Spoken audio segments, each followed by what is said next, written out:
A very good evening to everyone, and thank you for joining our webinar today. We have a power-packed panel with us from various jurisdictions who will be sharing their views on a very innovative subject, which is of utmost significance, especially in today's time. As the title suggests, we will be discussing about smart and sustainable cities in India, why investors should invest. While the virus, followed by the lockdown, has crushed the Indian economy to an extent, the time is right for dream of the smart cities to come true. So many of you, over 500 registrations we had, and I'm so delighted that there is so much interest in this particular subject. And that a lot of commercial real estate would come under a lot of pressure. One of the important things that we'll have to take care of, that's what we are working on. One is the hardware side of the city, with the buildings, technology and all that implanted into the buildings. On the other hand, there will be governance issues. I think those are the ones which, like software in a hardware, at one point of time, nobody valued software. It was free with hardware. Now, hardware is nearly free, but software is becoming more expensive and important as well. Same in the smart cities, the software, the governance part will become very relevant because two things will happen. One, there'll be need to collect a lot of data, a lot of information that will be taken by sensors and other kind of stuff. But on the other hand, how do you make sure that data is, data privacy is maintained, it is not abused, because if some wrong person comes, how will they look at it? What point of time, how long you can store the data, what do you do with that? There are a lot of interesting issues that we'll have to confront for a good governance of the smart cities. Said that this year the CO2 emissions will be reduced due to the COVID-19 crisis by about 2.6 billion tons. Huge amount, and the reduction is far more than whatever has been reduced in earlier global crises. But just to say, this is little more than what the world would have to reduce yearly to limit the global warming at about 1.5 degree. So just to show a little bit the dimensions of the CO2. Then we generally agree that growth is very important for our economies, and of course we have learned that we need sustainable growth to preserve our planet. India, like most of the emerging countries, is in the process of upgrading massively its infrastructure, metro, rail, road, urban projects. And in my opinion, it's a golden opportunity to integrate smart and sustainable solutions in urban planning. And it's also, of course, very important for today's topic.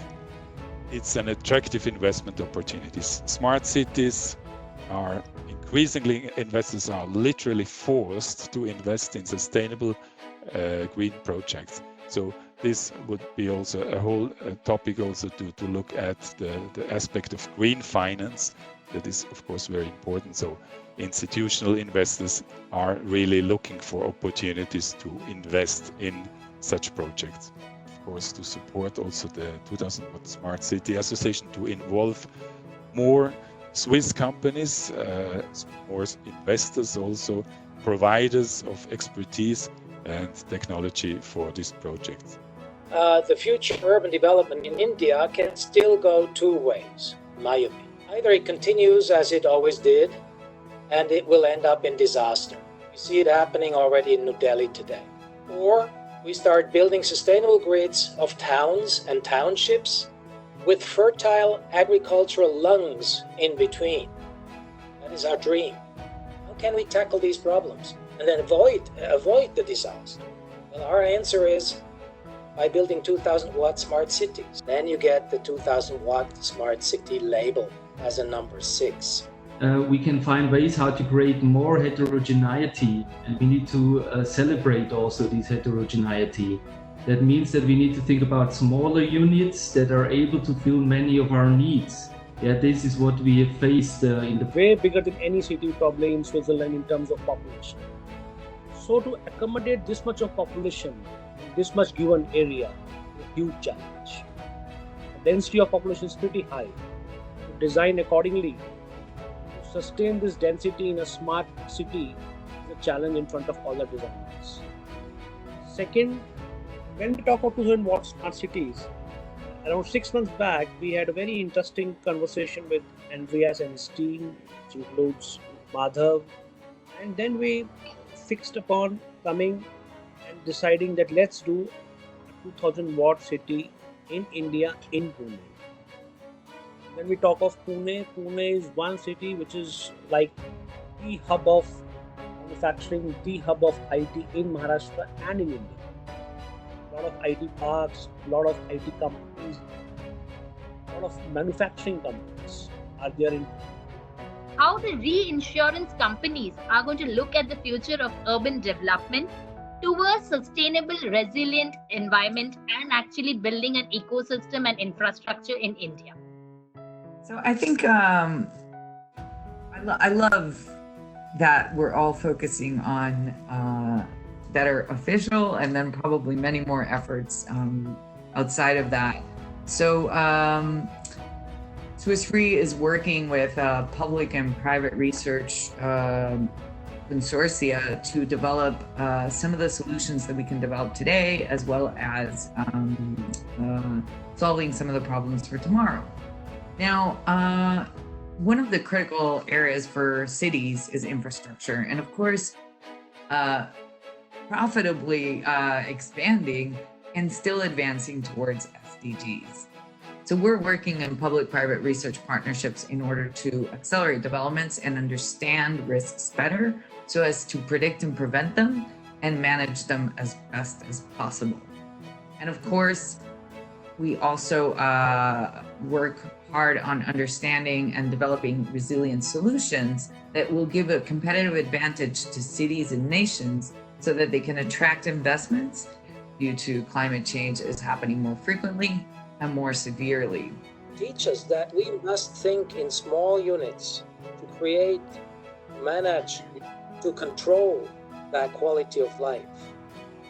I believe that today is the right time to invest in 2000 watt smart city in India. India is growing fast. India has a huge problem with water, clean air, clean energy, and less waste.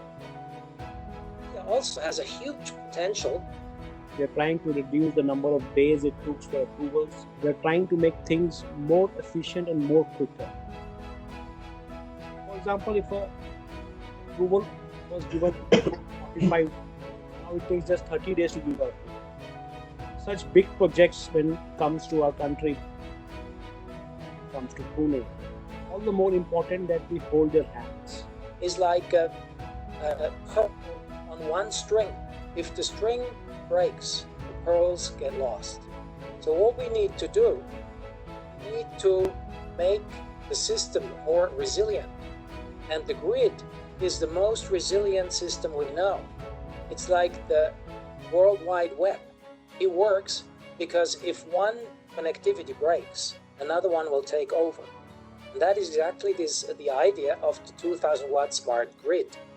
So what you see here is basically all of Maharashtra connected with good connectivity. And connectivity doesn't only mean highways. It also means connectivity of energy, connectivity of goods, and connectivity of information. All of that together. And in order to achieve the 5 trillion GDP targets that India set itself, it needs to spend about $1.4 trillion over the next few years on infrastructure. Now that's compared to 1.1 trillion recently, up to 2017. So the Honorable Prime Minister in his Independence Day 2019 speech highlighted that 100 lakh crore would be invested on infrastructure over the next 5 years, including social and economic infrastructure projects. Now, in order to achieve this objective, he set up a task force that's within the National Infrastructure Pipeline for the next few years. So this is a huge ambition. Now, if you go to the next slide, infrastructure investment has 2 big challenges. One is the actual funding gap, which is enormous. The second one is building resilient infrastructure, right? Because And we need to do both at the same time. If you go to the next slide, some of the risks around investing in infrastructure are around political and regulatory. So there's many things that we can do in order to help plug the infrastructure financing gap. So we need to all work together in order to build a healthy pipeline of well-prepared and bankable projects.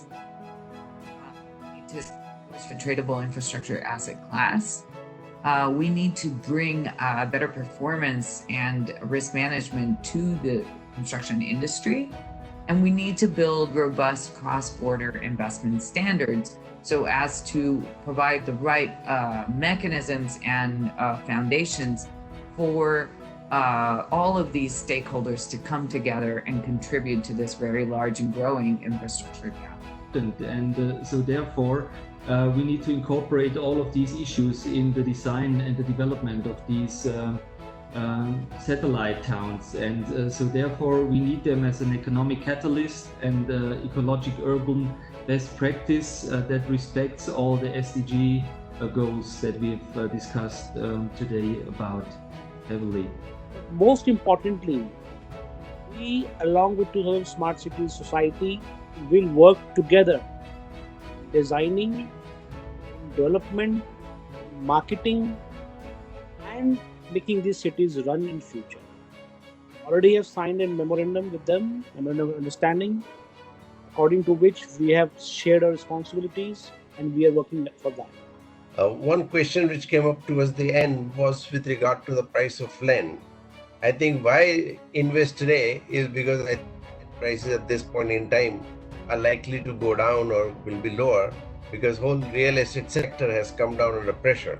So for a longer term basis, this may be the better time to invest and then develop these projects, I think from a pure business perspective.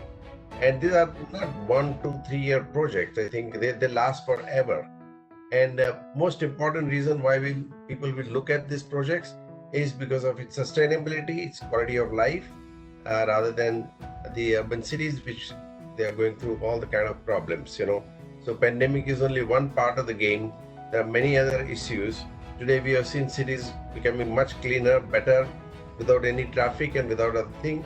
But I think how long, and the new models that are coming up in smart city would also be financially independent, because I think they will try to manage their own finances and make new commercial models. It would be both from hardware and software, both perspective. We have a great opportunity to do something to change the world for the better again together. Thank you so much for being so patient for an hour and a half and still listening to me. Thank you.